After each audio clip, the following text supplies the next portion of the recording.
Oi de novo, pessoal! Tô de volta com a segunda parte do Guia para Iniciantes de Fórmula 1. Essa parte é a mais clubista das que eu vou fazer, porque é a parte sobre pilotos e equipes. Então, se você gosta de uma cobertura imparcial de Fórmula 1, em que em teoria a pessoa não fala a opinião dela sobre as equipes e sobre os pilotos, esse aqui não é o vídeo pra você, porque claro, eu vou trazer mais fatos do que opinião, mas eu vou falar sim o que eu acho de cada um dos elementos que tá hoje em dia na Fórmula 1. Eu queria pedir desculpas de antemão caso tenha um barulho de ventilador por aqui, porque tá muito quente em São Paulo, então eu tive que ligar, não teve jeito. E também já queria avisar que a primeira parte do guia, que é sobre pontuação, pneus e coisas desse tipo, tá no ar. Eu vou colocar no card aqui em cima. Saiu esses dias e ainda vai sair uma terceira parte, que vai ser um vídeo de perguntas e respostas com dúvidas que vocês tenham e opiniões que vocês querem que eu dê. Então, se vocês têm algo a dizer, podem deixar nos comentários desse vídeo ou do vídeo anterior, que eu devo responder na semana que vem, provavelmente. Então é isso, sem mais delongas.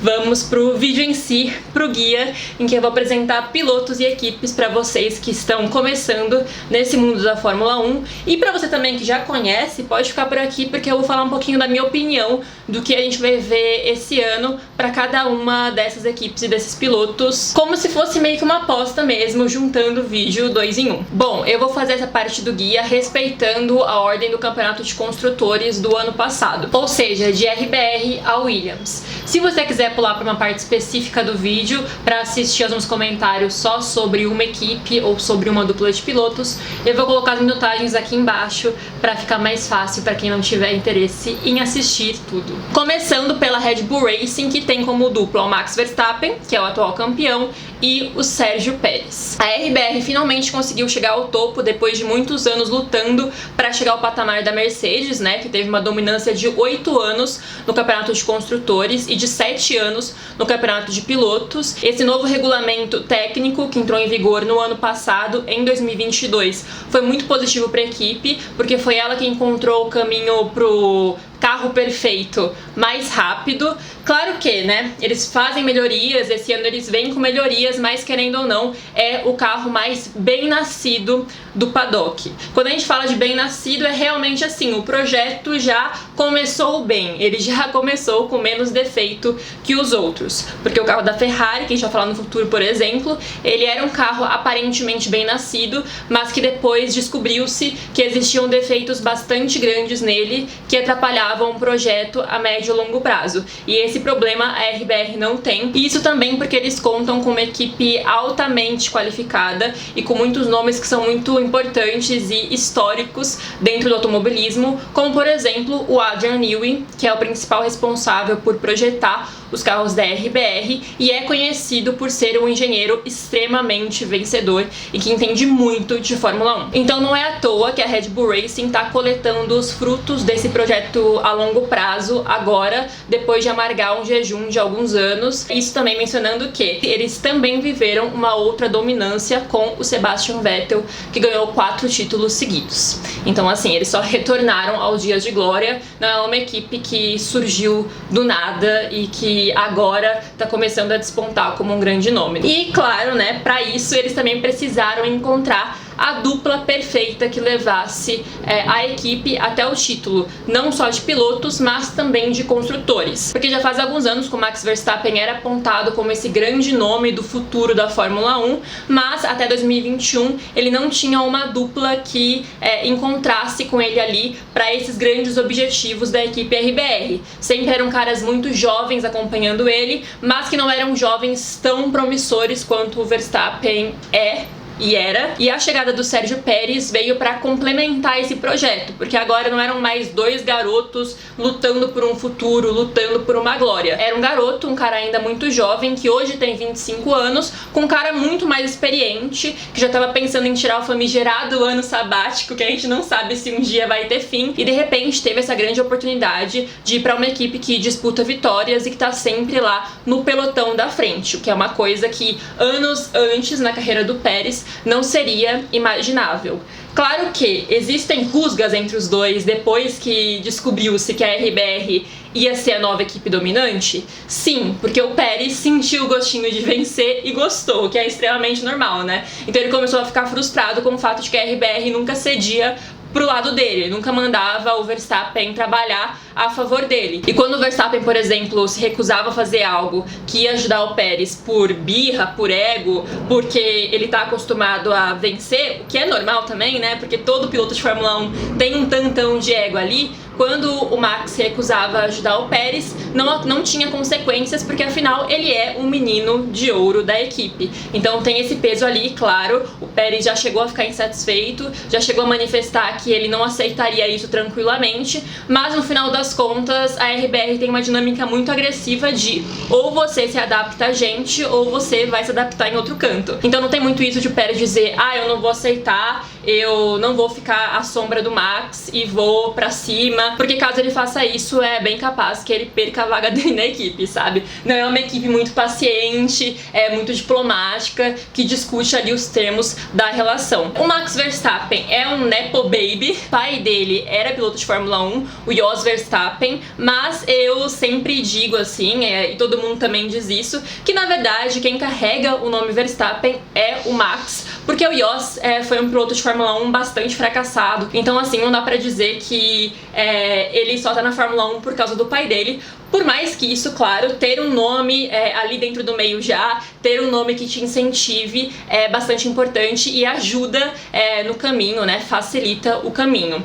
Se você quiser saber mais do Max Verstappen, eu já tenho um perfil sobre ele aqui, então não vou entrar em muitos pormenores, porque aqui é realmente um guia bastante básico, mas eu não sou muito fã assim dele pessoalmente, eu não curto muito o estilo dele, mas ao mesmo tempo eu também entendo quem gosta, sabe? Porque realmente esse é um grid, é um pelotão que tem muitos tipos de personalidades diferentes entre os pilotos, então você consegue encontrar tipos de fãs muito diferentes também dentro da categoria atualmente. Já sobre o Pérez, ele também tem um pai que é famoso, mas o pai do Pérez é político, é o Antônio Pérez. Ele vive nos pódios do filho, ele é bastante conhecido por ser um cara muito alegre, muito simpático, com um espírito bastante latino, e ele também, ser político, também ajudou ali no caminho do Sérgio de uma certa forma, falando em contatos, falando em dinheiro, né? O Sérgio Pérez, durante a carreira dele na Fórmula 1, ele sempre foi patrocinado por gigantes mexicanas, e a grande qualidade dele, como piloto em si, sempre foi conseguir administrar muito bem o carro,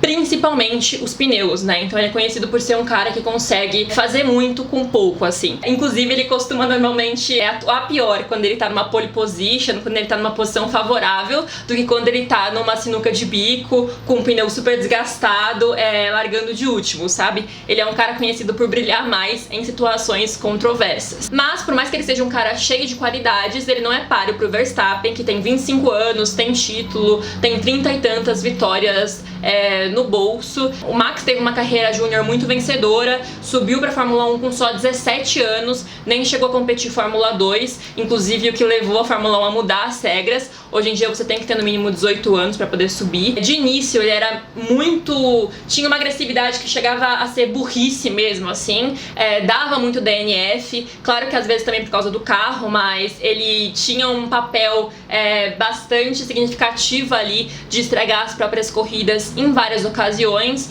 Então assim, ele amadureceu junto com esse projeto da equipe, né? Ele realmente é o cara que tava no lugar certo, na hora certa, porque ele chegou muito maduro no momento em que a RBR entregou pra ele um carro que pudesse disputar título, e foi isso que ele fez, foi isso que ele entregou, esse título que veio no ano passado, em 2022.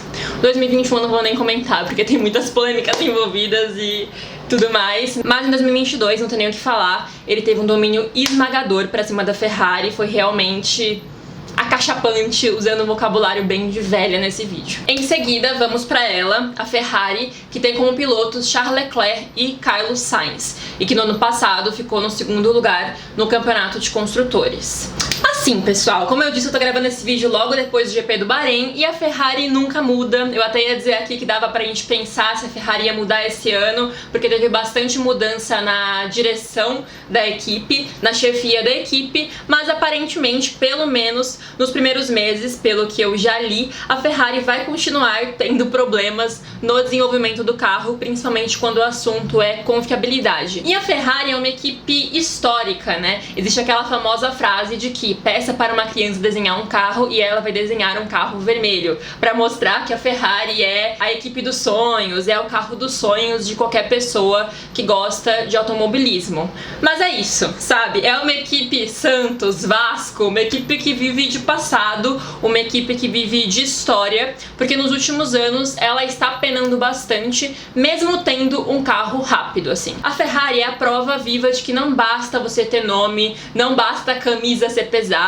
não basta você ter dinheiro, você ter a marca, ou até você ter simplesmente um carro rápido. Você precisa ter um carro confiável, né, um carro que não quebra, que tem um motor resistente. É importante ter uma equipe com uma estratégia bastante inteligente. Então, assim, é uma equipe que parece perdida dentro da própria filosofia, assim, que eles estão tão desesperados para ganhar que eles não param para pensar um segundo no que eles estão fazendo e também não param para olhar para o próximo, sabe? Olhar para a RBR e ver o que tá funcionando para eles, para aplicar para si próprios. E isso eu digo principalmente em estratégia, assim, que tem vezes que é óbvio que eles devem fazer para conseguir lutar com a RBR, por mais que eles não consigam chegar, e a Ferrari não faz. Então, assim, se você é ferrarista ou simpatiza com a Ferrari, se prepare, porque o caminho é longo, é frustrante e com o tempo você já vai esperando o pior, assim, porque é sempre a mesma coisa, sempre a mesma narrativa, mesmo quando os sábados são bons, é só uma questão de como a Ferrari vai conseguir estragar o domingo, assim, é realmente bastante frustrante.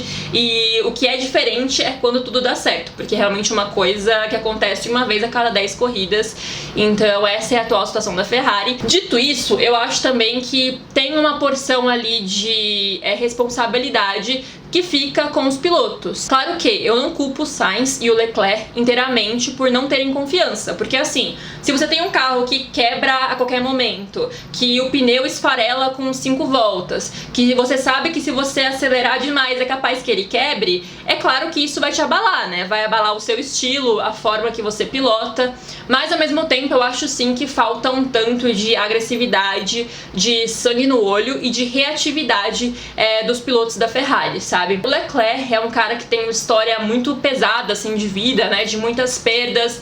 O padrinho dele era o Jules Bianchi, que morreu em um acidente no Japão, né, ele sofreu um acidente no Japão, ficou alguns meses em coma e acabou morrendo, que foi uma primeira grande perda ali na vida do Leclerc, quando a gente fala de guia, de guru da vida dele como piloto. Alguns anos depois, quando ele estava na Fórmula 2, o pai dele morreu, que também era uma grande figura ali na vida dele, que levou ele pro kart, levou ele pra esse mundo. Então, assim, é um cara que teve grandes baques e tem uma casca grossa ali quando a gente fala de emocional. Tanto que ele ganhou o título dele de Fórmula 2 pouco tempo depois do pai dele ter morrido e, assim, ele tava lá firme e forte, sabe, seguindo em frente, e logo depois ele acabou ganhando o contrato dele pra ir pra Fórmula 1. Então é um cara que realmente tem muita resiliência ali, e já na Fórmula 1 também perdeu o Berr, que era bastante amigo dele também de infância. Então, assim, ele é um cara que eu admiro individualmente falando, também pela carreira júnior dele. Ele é um cara muito vencedor, um dos mais vencedores que tem, assim, que ganhou com mais facilidade as categorias júnior. Então eu acho ele um cara muito bom, sim,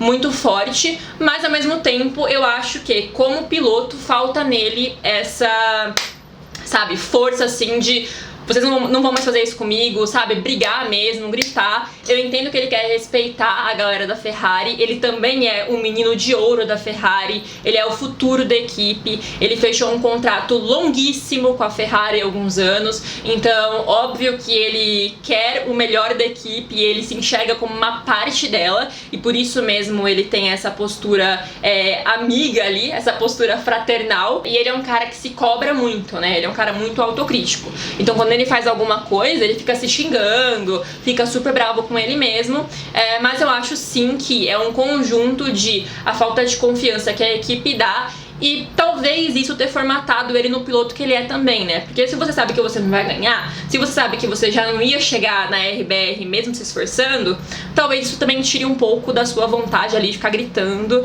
e se esforçando, né? Já quando o assunto é o Sainz, eu acho ele um cara muito competente, muito correto no que ele faz, inteligente. Eu acho que ele é um pouco mais combativo do que o Leclerc, no sentido de que quando alguém fala alguma estratégia pra ele que ele não concorda, ele rebate, ele fala, galera, mas a gente vai fazer isso mesmo? Não acho que é uma boa ideia, hein? Então ele dá uma discutida ali, e isso já rendeu alguns bons resultados pra ele, sabe? Que o Leclerc não teve, porque ele ouviu o engenheiro, e o Sainz, não ouvindo, conseguiu escapar de uma péssima. Então eu acho que isso também é uma qualidade do Sainz. Mas o fato é que ele não tem essa pressão que o Leclerc tem, né, de ser parte da marca Ferrari. E o Leclerc é isso, ele é parte da marca Ferrari, ele é parte do que é Maranello hoje em dia, enquanto o Sainz chegou com um hype muito menor, com uma expectativa muito menor em cima dele. O Sainz também é um Nepo Baby, né, o Carlos Sainz é pai, ele é um grande piloto de corridas de rally, então é outra categoria, é outro âmbito, mas também já traz o nome dele pro automobilismo com muita facilidade. Mas eu acho sim que o Sainz também não é só mais um filho de piloto bem sucedido. Acho ele um cara inteligente e que tem qualidades suficientes para estar na Fórmula 1, e que o fato de que ele tem menos expectativa em cima dele pode até ser bom em alguns momentos, sabe? Porque o Leclerc é esse cara muito midiático, ele também faz propagandas para outras marcas, né? Ele já foi garoto propaganda da Valentino? Não foi da Valentino. Vou colocar aqui de qual grife ele foi garoto propaganda. Mas ele é esse cara muito conectado a outras áreas midiáticas que também extrapolou a Fórmula 1, né? Você conhece pessoas que consomem pouco Fórmula 1 e sabem quem é o Leclerc. Claro que numa escala muito menor que um Hamilton da vida, mas ainda assim ele é um cara que extrapolou esses limites. Então existe uma expectativa e uma mídia muito diferente em cima dos dois. A Ferrari é uma equipe que fez muitas mudanças administrativas para esse ano, né? Como eu falei, o Binotto saiu e o Vasseur, que era da Alfa Romeo, veio para Ferrari. O Vasseur é um cara com uma ligação muito antiga com o Leclerc, tem uma intimidade entre eles que pode facilitar esse entrosamento.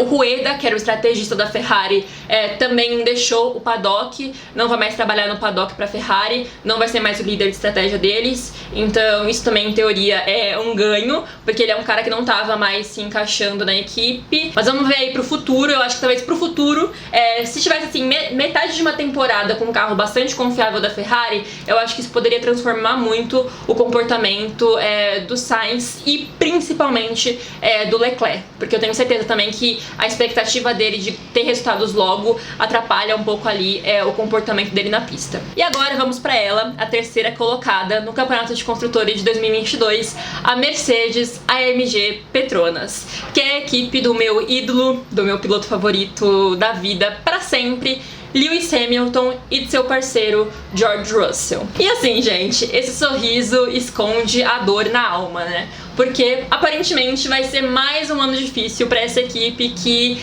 desaprendeu o caminho da vitória, que não conseguiu ainda se encontrar em meio ao novo regulamento técnico, em meio ao novo carro que entrou em 2022. O W13, que era o carro da Mercedes em 2022, já foi um carro mal nascido, um carro que tinha muitos problemas com porpoising, que era aquele efeito boto de subir e descer o carro, que era muito pesado em cima do corpo dos pilotos, né? Que ao longo do ano, ao longo de 2022, foi sendo corrigido de certas formas que levaram o George Russell a conseguir ganhar a corrida em Interlagos. Que, como eu falei lá na primeira parte do guia, eu também não sei se é 100% um mérito da Mercedes, assim. Parte de mim acha que a mística de Interlagos sempre faz as corridas serem boas, serem emocionantes e surpreendentes. Mas o fato é que o carro teve sim uma evolução ao longo de 2022, e aí a gente veio para 2023 com a expectativa de que o W14 ia evoluir mais ainda, não para chegar ao patamar da RBR, que já começou muito bem e já ia trabalhar em cima de uma base basicamente pronta, mas que evoluir. E assim, gente, não foi o que aconteceu.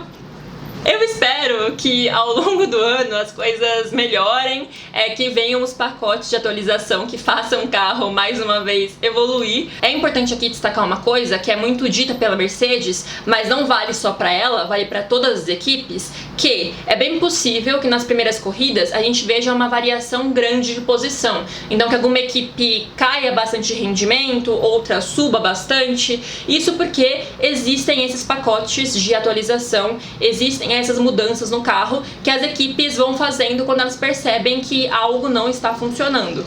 No caso da Mercedes, alguns algos não estão funcionando, né? Então a equipe já falou que vai sim fazer essas mudanças, vai sim atualizar o carro para tentar corrigir o máximo de coisas possível. Mas as expectativas de todo mundo, penso eu, né, da própria equipe nas entrevistas e de nós, torcedores, são baixas. Eu espero sim que o carro vai melhorar ao longo do ano para chegar a um patamar da Aston Martin, mas não acredito que vai ter várias vitórias, sabe? Eu acho também que a situação da Mercedes só é menos pior porque eles têm a dupla mais completa do grid. Mais uma vez aqui, pode discordar de mim, não tenho nenhum problema com isso, mas eu acho sim, fazendo aqui o guia clubista, que o Hamilton e o Russell são a dupla mais completa. O Hamilton tem 7 títulos, ele é um cara extremamente experiente, é um cara que tá na Mercedes também já há muitos anos, então ele conhece muito bem tudo dentro da equipe. Eu acho ele um piloto bastante completo, é difícil você ver uma característica que você pode falar, nisso Hamilton é muito ruim, nisso Hamilton não consegue entregar. Claro que dá pra perceber a frustração dele com a situação em que ele está, e eu acho que isso também atrapalha um pouco ali o rendimento dele, porque ele não é um cara que tá acostumado a correr mais pra trás, um cara que tá acostumado a não competir por vitória. Ele sempre teve uma carreira muito vencedora, né? Ele quase levou o primeiro título dele no ano de rookie, então realmente é um cara que já entrou num patamar muito acima, num patamar muito elevado, então com certeza é uma situação difícil e atípica, mas ele também já enfrentou outros tempos de vacas magras na outra dominância da RBR ali entre 2010 e 2013, então eu acho sim que tem tudo pra ele ser um cara que vai ajudar muito a Mercedes a evoluir esse carro e voltar pros dias de glória. Ele com certeza é o cara que mais ultrapassa os limites da Fórmula 1, né? O cara mais conhecido por pessoas que não consomem a categoria, então nem tem muito o que dizer aqui, mas é um piloto muito engajado politicamente, que tá enfrentando aí uma guerra silenciosa contra a FIA, contra a Fórmula 1 em geral, né? A marca Fórmula 1, que não quer que os pilotos se manifestem de certas formas, não quer que os pilotos usem certos tipos de roupas, não querem que os pilotos usem bijuterias, coisas assim muito relevantes pro andamento do dia a dia, sabe? O cara não pode usar uma camiseta com uma manifestação política, porque aparentemente isso é muito negativo para a marca da Fórmula 1, que se manifesta politicamente em várias outras coisas, em vários outros aspectos, só não solta uma nota, sabe? Mas tem certas coisas que eles fazem que claramente ali, gente, é um posicionamento social, sabe? É uma situação muito complicada, porque a gente tá numa época em que o esporte tá numa batalha muito grande entre se aproximar do que é do povo ou se afastar do que é do povo. Então dentro do próprio público da Fórmula 1 existe uma divisão de pensamento muito grande assim, e de opinião muito grande, mas eu acho que o mais importante o cara tá ali, vivendo a individualidade dele, expressando o que ele sente como ser humano, como indivíduo, e como um cara que é um ídolo para muitas pessoas, e tudo que ele fala ali não atrapalha outras pessoas, sabe? Ou pelo menos não atrapalha ninguém que não mereça ser atrapalhado. Então eu acho muito complicado a FIA tratar isso como se fosse um super assunto, sabe? A Fórmula 1 tratar isso como se fosse um super assunto deles, como se fosse uma coisa que eles podem controlar. E eles não vão controlar, sabe? Eles vão fazer o quê com o Hamilton? O que eles vão fazer com o Hamilton, sabe? Ele apareceu lá esses dias com uma camiseta do Martin Luther King, e é isso, galera, tipo assim, não tem o que fazer. Ele é muito grande, ele excede a marca Fórmula 1. Então ele é um cara realmente que não tem nem muito o que dizer, assim, né? E agora o novo garoto propaganda do Itaú, que não está me pagando publi pra poder mencionar o nome deles aqui. Mas se o Itaú quiser que eu faça publi, estamos aí também pro banco que contratou Lewis Hamilton como garoto propaganda, o brasileiro honorário, né, que tem o Ayrton Senna como grande ídolo, assim como grande parte dos brasileiros natos. E a dupla dele é o George Russell, que eu também acho que é um piloto muito completo. Não é um cara que me desperta ali muitos sentimentos, nem bons nem ruins, mas eu acho sim que ele é um piloto bastante competente, também muito inteligente, metódico, focado, que também teve uma carreira júnior brilhante e que foi muito atrás do sonho dele, né? Fez um PowerPoint pro Toto Wolff para conseguir uma vaga como júnior da Mercedes, é o diretor da DPDA, que é o sindicato dos pilotos. Então assim, com só 25 anos, ele já é uma figura muito importante articulando pros pilotos, e isso mostra muito sobre quem ele é, sobre a personalidade dele, e eu acho que ele é a dupla perfeita do Lewis para esse momento em que a Mercedes precisa de pilotos que extraiam o máximo possível de um carro que tem muitos defeitos. E agora vamos para a quarta colocada no ano passado, que foi a Alpine, uma equipe francesa que vem para 2023 com uma equipe de franceses, Esteban Ocon, que já está há alguns anos, né, na antiga Renault, e Pierre Gasly, que veio da AlphaTauri para Alpine. Assim, gente, quem acompanhou as notícias no ano passado sabe que o Gasly foi meio que um plano C da Alpine, né? Eles queriam manter o Alonso por mais um ano, mas o Alonso queria um contrato de múltiplos anos, então aí ele acabou indo para Aston Martin.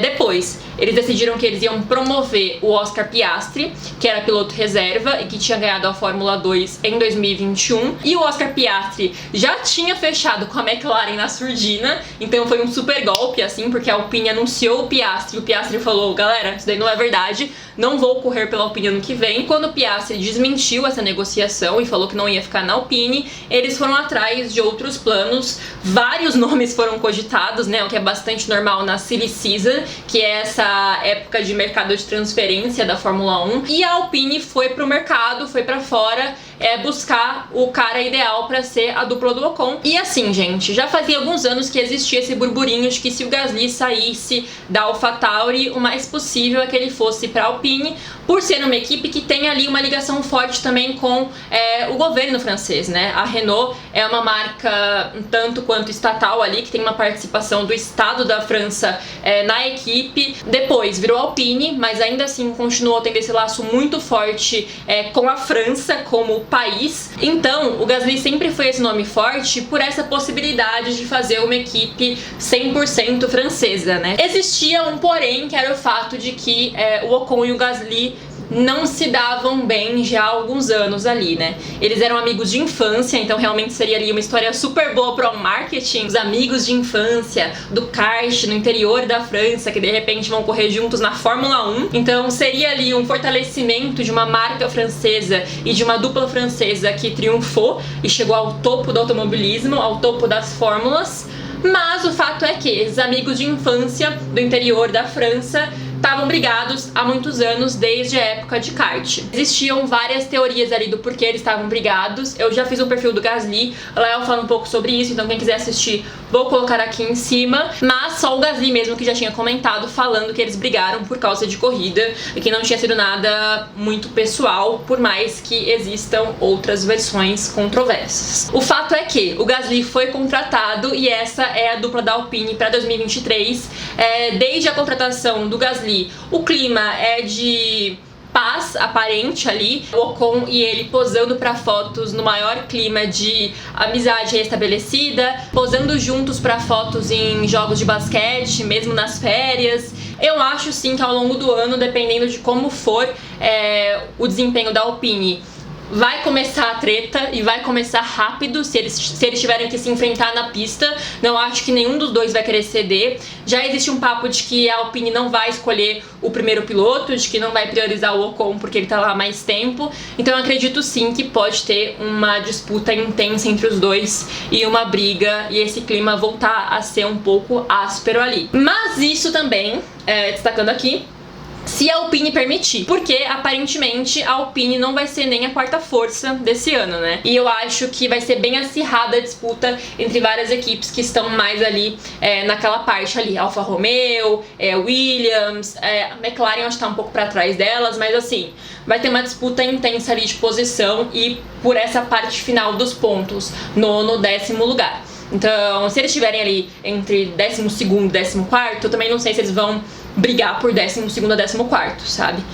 Por mais que isso seja um tanto ali da personalidade do Ocon. Falando um pouquinho sobre o piloto, Esteban Ocon, ele é um cara que tem uma origem extremamente humilde, que a família dele vendeu a casa para poder patrocinar a carreira dele lá nos primeiros anos. Ele também já foi um dos meninos dos olhos do Toto Wolff, já foi ligado à Mercedes, teve uma carreira júnior bastante consistente, chegando a disputar com o Verstappen em alguns campeonatos, por mais que o Verstappen seja ali um ano e pouco, né, um ano e meio mais jovem do que o Ocon, ainda assim, eles chegaram a disputar juntos alguns campeonatos e ficavam bem perto um do outro, assim. Então ele teve uma carreira júnior bastante destacada e acho o Ocon um piloto bastante completo, gosto muito dele. O único problema é que ele é um cara que ele continua tendo essa agressividade um pouco burra que eu mencionei do Verstappen, sabe? Certas vezes ele faz algumas coisas que você fica meio, meu Deus, meu filho, mas por quê? Sabe? E é simplesmente porque o estilo dele é muito agressivo, ele é um cara que sempre parece que ele tá lutando pela vaga dele a cada corrida, sabe? E de vez em quando isso faz com que ele tome decisões um tanto quanto burras. Ele já brigou muito com o próprio companheiro de equipe, né? Já disputou muita posição ali de uma forma muito intensa. Então é um costume pra ele brigar com os companheiros de equipe, mesmo quando ele não odeia os caras pessoalmente falando, assim, é do estilo dele. Mas é isso, assim, ele é um cara muito agressivo, mas eu acho sim que ele é um piloto melhor do que o Gasly. O Gasly tem mais fãs porque ele é um cara mais midiático, né? É um cara mais simpático, que dá mais entrevista, que é muito ativo no Instagram, que é amigo do Leclerc. Então é um cara que tem mais ali apelo com mídia mesmo. Mas quando a gente fala de automobilismo, de pilotos, eu acho que o Ocon é melhor. E é importante falar aqui que o Ocon também já venceu corrida, tá? Então assim, falando sobre o Gasly já ganhou corrida e o Ocon não, o Ocon também já ganhou corrida. Então eu realmente acho que a diferença ali entre os dois é que o Gasly é uma figura mais simpática pra imprensa e pros fãs do que o Ocon. Por mais que eu também goste mais, pessoalmente, individualmente falando, do Ocon. Hoje em dia, pelo menos, né? Pelo menos até segunda ordem. E agora vamos pra ela, a quinta colocada, McLaren. Assim, gente, eu acho que onde quer que ele esteja, o Ricardo deve estar dando risada da situação da McLaren. Porque eles chutaram o Ricardo falando que ele não conseguia render, que ele não conseguia se adaptar à equipe, o que eu concordo, mas aí a própria equipe conseguiu acabar com a própria imagem, fazendo um carro terrível. Pelo menos no ano passado existiu uma enganação ali, porque nos treinos, né, na pré-temporada, a McLaren chegou a dar uma gracinha ali, chegou a fazer um golfinho, subir, fazer uma graça de que ia ficar bem, de que ia chegar ali no top 3, e depois mostrou que o carro realmente era medíocre. Mas esse ano tá muito abaixo do medíocre. Falando sobre a dupla em si, o Lando Norris tá indo agora aí pra quinta temporada dele, e agora ele já é um cara muito familiarizado com a categoria e que claramente casou muito bem com a McLaren, né? Ele combina com a filosofia da equipe, se dá muito bem com todo mundo. Então, assim, continuo achando que ele é um cara muito competente dentro do que ele faz, mas também porque ele se encaixa muito bem na equipe. Não acho que ele está nem no top 3 de bons pilotos em carros medianos, assim, melhores pilotos no grid em carros medianos. Acho só realmente que ele está no lugar certo, no lugar que mais combina com ele na Fórmula 1, e que se for pra ele crescer em algum lugar e algum dia conseguir a famigerada vitória, porque atualmente ele é conhecido como Lando No Wins, vai ser na McLaren, sabe? Que é uma equipe que conhece ele e que ele conhece outras equipes com outras filosofias. Acho que poderia ser mais complicado, até por ele ser conhecidamente um cara que não tem tanto comprometimento com o lado de estudo do automobilismo, sabe? Ele é um cara um pouco mais ali, realmente, do feeling, de pilotar com o sentimento e com as impressões que ele tem. Por outro lado, quando a gente fala de Oscar Piastri, eu acho que ele é um cara metódico, um cara muito frio. Inclusive, né, o pessoal fala que ele é sem carisma, porque ele tá sempre, assim, com uma cara séria. Inclusive, eu dei risada com alguns comentaristas falando: nossa, olha a cara do Piastri, que cara ruim do Piastri com esse carro. Porque a cara dele sempre é aquela, em que ele não mostra os dentes e tá que nem aquele emoji com a boca reta. Até quando ele ganhou a Fórmula 2, ele comemorou 5 minutos e depois já tava com aquela cara de paisagem, como se nada tivesse acontecido.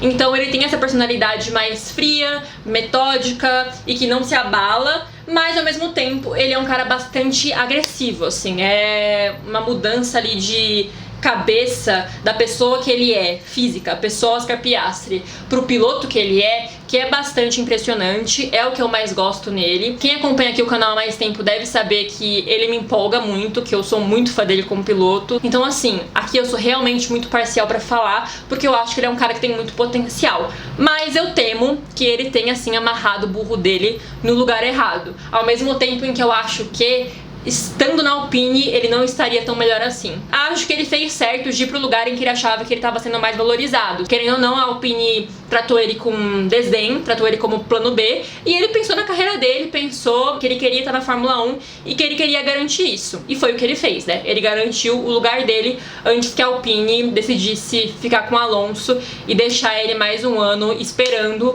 ou então numa equipe que, no papel, seria pior, né? Porque inicialmente o plano é que o Piastri iria para Williams, segundo o que corria nas notícias. Mas é isso que eu tenho a falar sobre a dupla da McLaren. Eu acho que pode ser um pouco complicado falando em desenvolvimento do carro, que talvez o Norris e o Piastri não sejam as pessoas mais indicadas para desenvolver um carro falando em experiência, falando em perfil mesmo, porque o Piastri é novato na Fórmula 1 e o Norris não é esse cara que tem essa vocação tão grande pro lado técnico da coisa, né? Não é um estudioso, mas é esperar pra ver. E mais uma vez, eu acho que as esperanças têm que ser baixas, porque em sexto lugar nós temos a Alfa Romeo, que pra mim é a equipe mais difícil de tecer comentários sobre, assim, porque ela é uma equipe que não se destaca muito nem pro bem nem pro mal. É a definição perfeita de uma equipe de meio de grid, né? Ela de vez em quando tem resultados mais decentes, fica na zona de pontuação, e de vez em quando tem finais de semana péssimos, mas também não se destaca tanto assim pela incompetência, por fazer lambanças e etc. E quando o assunto é a dupla de pilotos da equipe, eu sinto que essa ideia meio que continua assim, tanto com Bottas quanto com o Zhou. O Zhou também não tem tanta coisa pra dizer, porque esse é o segundo ano dele de Fórmula 1, né? Ano passado ele foi o único rookie da categoria e teve um primeiro ano decente dentro das possibilidades dele, tanto que a Alfa Romeo terminou em sexto lugar, né? Ele não comprometeu ali o resultado da equipe com a performance dele. Também foi um ano marcado por um acidente bastante impressionante que ele sofreu, né? Em que ele foi parar na barreira de contenção e foi protegido pelo halo. Esse foi, eu acho que, o momento mais marcante, assim, do ano passado dele, mas não porque foi um ano ruim de más performances, é mesmo porque ele tá numa equipe discreta, que apresenta resultados discretos, mas ao mesmo tempo tem sim bons finais de semana.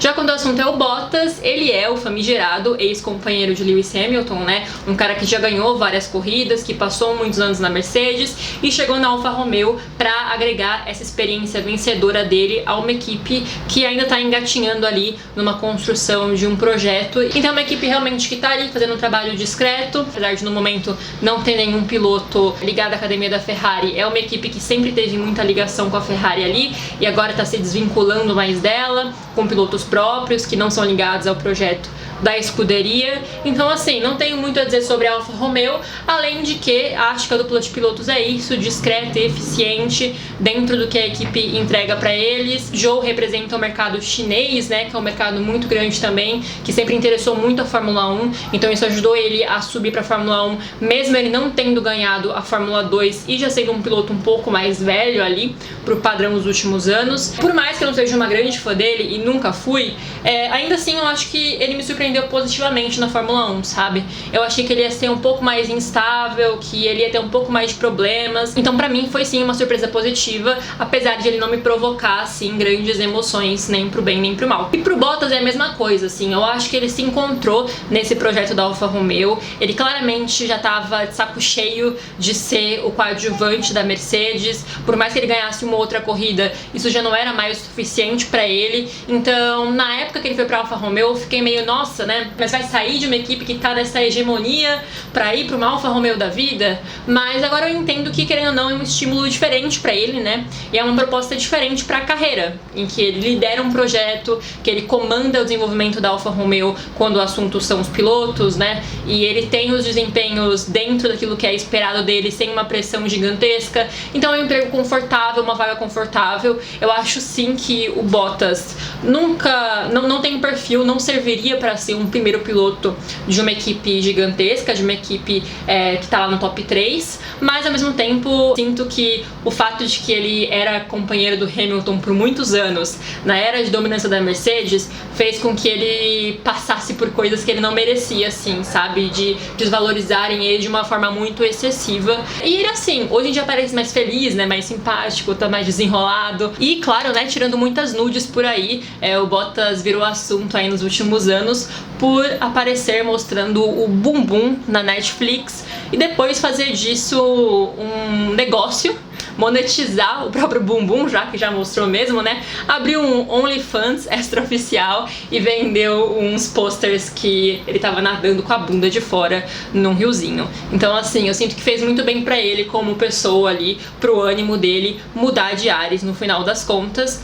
E sobre 2023 da Alfa Romeo, eu não tenho muito o que dizer porque eu realmente não sei o que esperar, assim. Mas não espero nem nada muito brilhante, nem nada muito ruim. Mas, agora indo pra uma equipe que, penso eu, vai ter mudanças muito grandes em relação ao ano passado, vamos pra 7ª colocada de 2022, que foi a Aston Martin, que continua pra esse ano com o Lance Stroll, que é o famigerado filho do dono, mas teve uma mudança que foi a vinda do Fernando Alonso, que estava na Alpine, como eu comentei, e tá em busca de uma equipe que tivesse interesse em mantê-lo mais de um ano, né? Que a Alpine não tinha, ela queria trazer o Oscar Piastri mais cedo ou mais tarde, e aí ela tentou equilibrar os pratos e acabou perdendo os dois, né? Porque o Alonso viu um interesse maior por ele vindo da Aston Martin, que é uma equipe que está construindo aí nos últimos anos um projeto bastante ambicioso, dominado pelo Lawrence Stroll, que é o papai Stroll, né? O papai do Lance. A Aston Martin, ela é uma equipe bastante ligada à Mercedes, né? O Toto Wolff é um acionista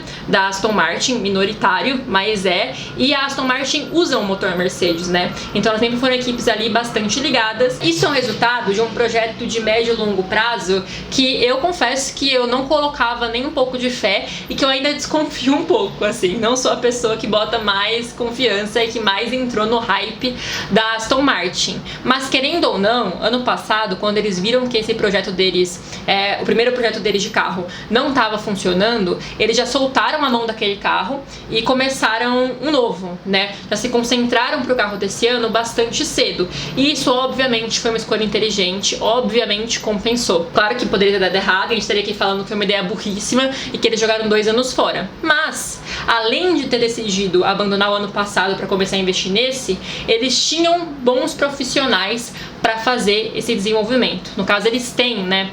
Nos últimos anos, a Aston Martin contratou gente da RBR, contratou gente da Mercedes e profissionais, assim, muito qualificados, sabe? Chefes de design, de aerodinâmica. Então, assim, eles realmente se planejaram e investiram pesado no mercado para tirar grandes nomes de grandes equipes para poder participar do projeto da Aston Martin. E isso veio. Talvez um pouco mais tarde do que a Aston Martin esperava, já que ano passado começaram aqueles boatos de que talvez o Lawrence Stroll colocasse a equipe à venda, tivesse cansado de rasgar dinheiro, mas veio aí aparentemente, né? Pelo menos a gente pode falar com já uma tranquilidade que pódios estão na mesa para Aston Martin, e por mais que a Mercedes, por exemplo, evolua bastante, também não acho que vai ser uma coisa de uma hora para outra de desbancar a Aston Martin num estalar de dedos. E pelo que o Alonso fala, por exemplo, o Alonso tá bastante otimista, aparentemente, né? De que o carro vai continuar evoluindo e vai vir ainda melhor para as próximas etapas. O Alonso, ele dispensa apresentações, né? Ele entrou na Fórmula 1 em 2001, então, assim, o cara é antigo, ele viu muita coisa já nessa categoria e nesse mundo, mas depois ele fez muitas escolhas erradas de carreira que levaram ele pro lugar errado. Equipes fortes, equipes grandes, mas que naquele momento não estavam rendendo como poderiam render. Ele já teve passagens pela McLaren, inclusive quando a McLaren tava bem, mas naquele momento ele era dupla do Hamilton, então foi bastante complicado, uma relação complicada, e quem acabou levando um título pela McLaren foi o Hamilton. Depois ele foi pra Ferrari, mas a Ferrari também tava mais ou menos como tá hoje em dia, né? Não mudou muita coisa, assim. É a Ferrari como a gente conhece tradicionalmente no século XXI, na maior parte do século XXI.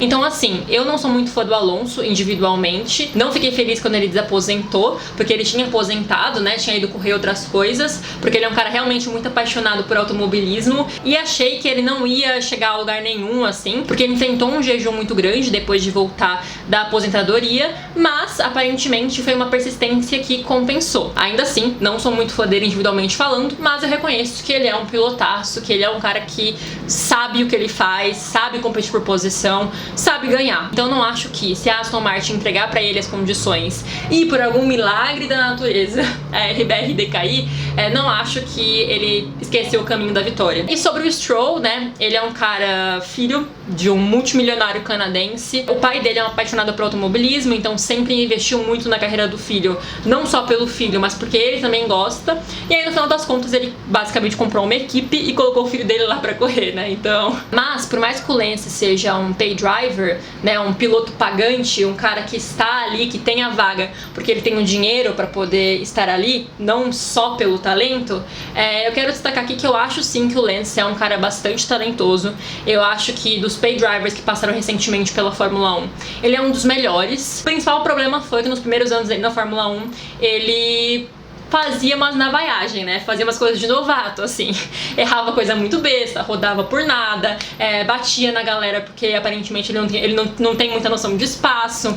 Então, assim, a fama dele não é que não foi merecida, mas eu acho sim que já tá na hora de superar aquela ideia de que o Stroll tá lá porque ele tem dinheiro, de que ele é um piloto ruim, sabe? Existem piores. Ele pode não ser o cara mais talentoso do mundo e ele pode sim, e foi, impulsionado pelo fato de que o pai dele é um bilionário. Mas aí, gente, isso é Fórmula 1, você tem que ter relações, você tem que ter contatos, você tem que saber conhecer as pessoas certas, ser indicado por alguém pra tá lá. Ninguém tá lá por coisa beneficente, ninguém tá lá por ONG. Então assim, ele é simplesmente o filho de um cara muito rico e é assim que a roda gira, é assim que o sistema da Fórmula 1 gira. E dos pay drivers, eu realmente não acho que ele é um dos piores. É só também que ele não é um cara muito simpático, né? Ele é um cara meio seco, meio esquisito, assim.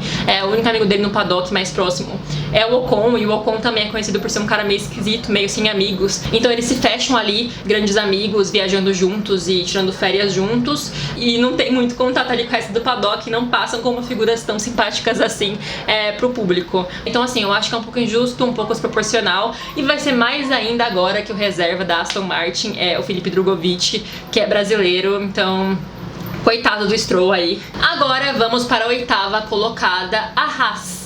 Né, uma equipe que a gente vê muito mais no Drive to Survive do que na temporada ao longo do ano, a não ser quando o carro deles quebra. Como deu pra reparar, eu não sou uma pessoa também que tem muito a dizer assim sobre a Haas. A dupla desse ano é o Kevin Magnussen, que já tava no ano passado, e o Nico Hülkenberg, que voltou agora depois de tirar um sabático forçado, um sabático porque ninguém queria deixar ele ter uma vaga. E a minha opinião aqui é muito mais sobre essa dupla do que sobre a equipe, assim. Agora eles optaram por ter dois pilotos mais experientes e que já estão há mais anos na Fórmula 1, né? Nos últimos anos sempre tinha um novato, chegou a ser 100% de pilotos jovens, com o Mick Schumacher e o Nikita Mazepin, que era uma dupla bastante complicada, porque o Nikita Mazepin dispensa apresentações, ele é um dos piores pilotos da história da Fórmula 1, ele é terrível, horroroso, meu Deus do céu, sem comentários, realmente o pay driver dos pay drivers. Mas dentro do que a Haas propõe, do que a Haas entrega, eu acho sim que o Magnussen é um cara que cabe bem na equipe, cabe bem no que a equipe espera, e é um cara que tem ali já uma experiência suficiente para passar um retorno de como desenvolver o carro, né? Porque isso também é um papel de todos os pilotos. E aí, no lugar do Mick Schumacher, que saiu da Haas, veio o Hülkenberg. E assim, gente, eu não gosto da ideia de Hülkenberg na Fórmula 1, assim. Não é nem tanto sobre odiar ele, sabe? Odiar a figura Nico Hülkenberg. Mas eu queria entender qual que é a tara da Fórmula 1 com este queridíssimo. Assim, o segredo de quem ele sabe, o podre de quem ele sabe, que toda hora o nome dele tá sendo ventilado em todas as equipes pra poder substituir todos os pilotos que pegam Covid, que se machucam. É sempre um Hülkenberg no ar, assim. Ele passou anos e anos na Fórmula 1 e ele não conseguiu um pódio. Ele não tem um pódio na carreira dele. E ele nem sempre pilotou carroça, sabe? Ele já chegou perto de conseguir pódio e ele não conseguiu porque ele é medíocre, medíocre, medíocre, medíocre. E para ser um piloto medíocre, com um contrato não tão grande e que traz um bom patrocínio, com certeza tem pilotos mais jovens do que ele, que tiveram menos chances do que ele, que poderiam estar ali. Então isso me revolta, entendeu? Eu sou muito contra o retorno do Hülkenberg pra Fórmula 1. Realmente sou. Assim, ele teria que me surpreender horrores, teria que fazer uma coisa inimaginável com aquela Haas pra eu mudar de opinião aqui. Então eu estou sendo muito clubista. Acho que eu nunca me exaltei tanto nesse vídeo quanto agora, porque realmente eu não entendo. Eu queria muito saber o que ele fez, o que ele sabe pra sempre voltar. Ele nunca vai embora, ele tá sempre aqui, ó. Tá sempre uma aura, uma nuvem de Hülkenberg em cima da cabeça. O Magnussen e o Hülkenberg também tinham uma briga antiga, foi inclusive muito pública. Eu vou colocar aqui algumas notícias sobre, pra não entrar muito em detalhes, porque depois eu posso fazer muitos outros vídeos sobre vários detalhes que eu tô mencionando aqui, mas quando foi anunciado que eles iam ser uma dupla, eles já deixaram bem claro que ficou pra trás, que não existe mais nenhum problema, nenhuma rusga, e aparentemente é verdade, porque não teve nada que indicou o contrário, e é isso, sem mais nada a dizer. E já seguindo nessa levada, porque são outras duas equipes no 9º e no 10º lugar, que eu também não tenho muita coisa a dizer. No 9º lugar nós temos a AlphaTauri, com Nick De Vries e Yuki Tsunoda, e assim, tudo que eu espero pra AlphaTauri é que eles tenham um carro um pouco melhor que o do ano passado, porque era muito sofrido ver até o Gasly, que é um cara que já conhecia a AlphaTauri muito, muito bem, penar tanto pra conseguir pilotar um carro. Então tudo que eu espero é que a AlphaTauri tenha um carro mais guiável pra 2023. Agora, sobre os pilotos, o Tsunoda é um cara que foi pra Fórmula 1 porque ele tem o apoio da Honda, né? Mas eu também acho que ele não é um dos piores pilotos que eu já vi, apesar de sentir que esse pode ser o último ano dele no grid e que não seria uma grande perda pra Fórmula 1 caso ele saísse, sabe? É um cara que também ficou conhecido por xingar muito no rádio, né? Por ser muito indisciplinado. Quando ele ficava frustrado, ele soltava um monte de palavrão, e isso não é muito bem visto quando você não é o cara que é tipo o Verstappen, que é a promessa pra poder ser campeão. Quando você é só um cara de meio de grid, isso pesa mais, né? Fica mais marcado a sua figura como você sendo mal educado e não como você tendo uma personalidade forte. Então eu acho também que as pessoas têm uma má vontade com o Yuki, que é ligado ao fato de que elas não enxergam tanto potencial nele, mas ao mesmo tempo penso eu que talvez ali não fosse o lugar dele, sabe? A Fórmula 1 ainda veio cedo demais pra ele. Claro que ele não recusaria, né, a vaga, não iam virar pra ele e falar, você quer ir? E ele ia falar, acho que eu vou esperar mais um ano, mas eu acho que talvez um ano a mais ali na Fórmula 2, ou uma experiência em outra categoria, fosse ser positiva pro Yuki, até porque ele é um cara também que não é um grande aficionado, assim, tipo, nossa, automobilismo é a minha vida, é a minha história. Quando perguntaram pra ele qual era o grande sonho dele, ele falou que era ser dono de um restaurante. Então eu acho que não faria mal ele ter ficado mais um ano na Fórmula 2 para amadurecer mais. Quando o assunto é o De Vries, é o contrário, né? A vaga dele na Fórmula 1 demorou demais. Ele já tem 27 anos e só agora ele tá no primeiro ano dele de Fórmula 1. Então é um cara que esperou pacientemente pela chance dele, passou por vários lugares, passou por Fórmula E e tudo mais, e agora tem essa chance de finalmente estrear na categoria dos sonhos dele. Acho o De Vries também bastante medíocre, não acho que ele foi um talento quase perdido, assim, era um cara que se nunca tivesse ido pra Fórmula 1 seria uma imensa injustiça. Ele ganhou a Fórmula 2 numa temporada fraca, que não era uma temporada com grandes nomes que, assim, super deram frutos, super foram bem em outras categorias, então eu não acho que ele seria um grande injustiçado, mas ao mesmo tempo fico feliz que ele tenha conseguido essa vaga, porque não acho também que ele é um piloto terrível e que, assim, não é justificado ele ter ido pra onde ele foi, sabe? Ainda mais que é isso, a AlphaTauri é uma equipe com planos modestos também, é uma equipe satélite ali, uma equipe irmã da Red Bull, então não tem planos de, título, vitórias, nada assim, é realmente uma equipe ali de desenvolvimento. Eu acho só que o único problema é que ele não vai passar muitos anos nessa vaga. Acho bem possível que no futuro próximo a RBR vire pra AlphaTauri e fale, olha, X-piloto nosso, pode ir pra aí? E a AlphaTauri acabe cedendo. Mas ainda assim é melhor ter 1 ano, 2 anos de Fórmula 1 do que nenhum, né? Se esse é o grande sonho da vida da pessoa e vai que ele consegue provar alguma coisa. Eu acho que com esse carro que a AlphaTauri tem não vai ser possível, mas nunca diga nunca, né? E pra fechar esse vídeo, vamos pra 10ª colocada do ano passado, ela, a Williams, que tem como dupla de pilotos Alex Albon e Logan Sargent. Eu acho, tá, que pra começar aqui, que esse ano a Williams não vai amargar a lanterna, assim, pelo que parece. Não dá pra negar que a Williams tá fazendo um trabalho honesto, constante, tá se reconstruindo. Essa venda deles foi bastante positiva, porque agora eles têm uma administração que realmente se preocupou em se livrar de usurpadores, melhores, conseguir fazer uma equipe autossustentável, uma equipe que possa pensar no próprio bem-estar, sabe? Não precise contratar ninguém para poder manter só a equipe funcionando, e uma equipe que pode sim, daqui a vários anos, pensar em ter resultados mais ambiciosos. Tô falando pra agora, não tô falando pra ano que vem, pra esse ano, mas assim, a longo prazo eu acho sim que a organização da Williams pode ter uma grande recompensa, sabe? Quando a gente fala da dupla deles, eu acho que principalmente o Alex Albon também carrega bastante dessa filosofia de um trabalho de longo prazo, de um cara que é bastante metódico, bastante paciente. O Alex Albon foi um cara que também saiu da Fórmula 1 por um tempo, né, por um ano, depois que tudo deu muito errado pra ele na RBR. Então assim, ele mostrou que a pressão de uma equipe muito grande cai na cabeça dele, ele não conseguiu lidar bem.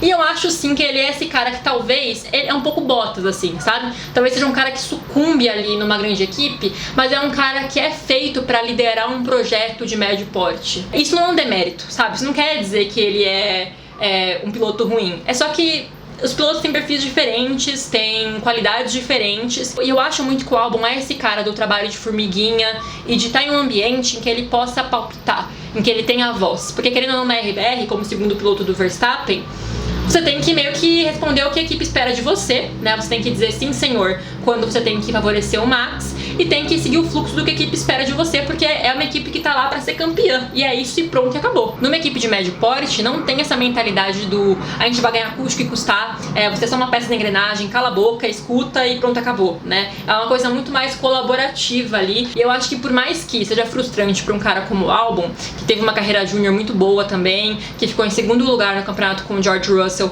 e com o Lando Norris na Fórmula 2, ou seja, ele foi melhor que o Lando Norris na Fórmula 2, pouco mais velho que o Lando também, né? Mas ele foi melhor que o Lando na Fórmula 2. Então, por mais que seja frustrante pra esse cara, que brilhou muito na carreira júnior dele, acho também que o choque de realidade de uma RBR mudou um pouco a expectativa de carreira do Albon, assim. O jeito dele de se expressar, de falar sobre o futuro e tudo mais, eu sinto que mudou bastante nesse retorno dele pra Fórmula 1. Então, por mais que seja frustrante, porque ele tinha uma expectativa de voltar pra RBR, de talvez provar que ele pode sim render lá em cima, acho sim que é bom, talvez não pra sempre, talvez uma hora ele possa sim ir pra uma equipe maior, com mais ambição, mas eu acho que foi bom pra ele, é bom pra ele estar numa equipe como a Williams. Já no caso do Sargent, eu não gosto de falar hater, porque é muito pesado, mas eu sou uma semi-hater da ida do Sargent pra Fórmula 1, assim. Eu acho que foi cedo demais também, acho que ele não tinha ainda o currículo suficiente pra ir pra Fórmula 1, mas talvez pra Williams, que tem esse projeto mais longo prazo,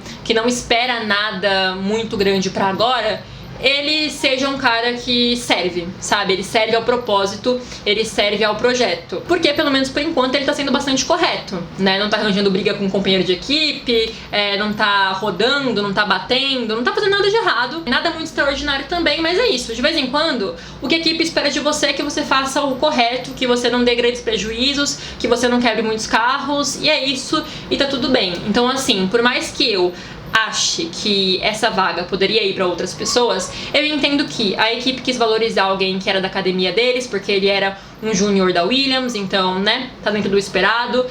Ele é um cara que atrai público norte-americano, porque ele é dos Estados Unidos, e isso é uma coisa que interessa a Fórmula 1 e as equipes também, né, porque quanto mais dinheiro, melhor. Então, pra Williams, que é uma equipe que tá se reerguendo financeiramente, é interessante ter um piloto que atraia bastante público, né. Então, assim, dá pra entender o lado da Williams, e eu não consigo, assim, pensar rapidamente em muitos nomes que dariam esse mesmo retorno, sabe, que teriam essa mesma proposta de um cara que é jovem, que é da academia deles, que traz um público interessante pra equipe, que o pessoal dos Estados Unidos vai comprar a camisetinha do Sargent em dólar e tudo mais. Eu não acho que ele mereça crescer pra além disso, assim, que ele é um cara que vai ser contratado por uma equipe maior, ocupar o espaço de outra pessoa, caso em algum momento a Williams precise contratar um piloto que tem mais experiência ou que traz mais patrocínio do que ele, mas pra proposta atual eu entendo e aceito de coração. E eu acho que é isso. Eu não entrei em mais detalhes sobre pilotos e equipes, porque senão o vídeo ia ficar maior do que já ficou, porque eu acho que ficou gigantesco, mas já tem alguns vídeos aqui disponíveis de perfis de pilotos pra quem se interessar mais, quem quiser se aprofundar. Eu vou colocar a playlist aqui embaixo de novatos que eu fiz em 2021, que hoje em dia já são veteranos, mas naquela época eram os novatos, então tem vídeo do Lando Norris, do George Russell, do Leclerc, do Verstappen, tem vídeo do Gasly, tem vídeo do Ricardo, pra quem for saudosista e quiser matar a saudade. E aí nos próximos meses eu pretendo fazer mais perfis de outros pilotos, principalmente os que já foram mais pedidos por aqui, que eu tenho uma listinha e já são alguns. E sobre equipes também, ao longo da temporada, quando as coisas forem acontecendo, eu vou fazer mais vídeos falando sobre o desempenho de cada uma delas, os problemas, até sobre a história também, porque eu acho sempre legal, mais uma vez, conhecer o contexto por trás de cada uma delas. Mas por hoje é isso, sem mais informações e sem mais comentários. Obrigada a quem assistiu até aqui, um beijo e até a próxima!